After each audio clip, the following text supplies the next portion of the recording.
આજે નક્કી થશે કે અનબીટન ટીમ ઇન્ડિયાને ફાઇનલી ટિકિટ મળે છે કે નહીં। T20 વિશ્વ કપની બીજી સેમીફાઇનલમાં ટીમ ઇન્ડિયા ઇંગ્લેન્ડ સામે ટકરાવાની છે। ટીમ ઇન્ડિયા પાસે 2 વર્ષ પહેલા T20 વિશ્વ કપની સેમીફાઇનલમાં ઇંગ્લેન્ડ સામેની હારનો બદલો લેવાની પણ તક છે।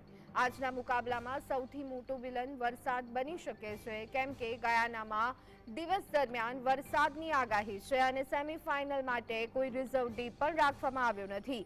જો આજે વરસાદને કારણે મેચ ધોવાઈ જશે તો ઇંગ્લેન્ડ વિશ્વ કપમાંથી બહાર થઈ જશે, જ્યારે ટીમ ઇન્ડિયાને સેમીફાઇનલમાં ઉતર્યા વગર ફાઇનલની ટિકિટ મળી જશે। ટુર્નામેન્ટના નિયમો અનુસાર પ્રથમ સેમીફાઇનલ અને ફાઇનલ મુકાબલા માટે રિઝર્વ ડે રાખવામાં આવ્યો છે, જ્યારે બીજી સેમીફાઇનલમાં કોઈ રિઝર્વ ડે રાખવામાં આવ્યો નથી। જો બીજી સેમીફાઇનલ વરસાદ સમય બગાડશે તો 240 મિનિટનો એક્સ્ટ્રા ટાઈમ આપવામાં આવ્યો છે અને સેમીફાઇનલ અને ફાઇનલ ઓછામાં ઓછી 10 ઓવરની રમાઈ શકે છે।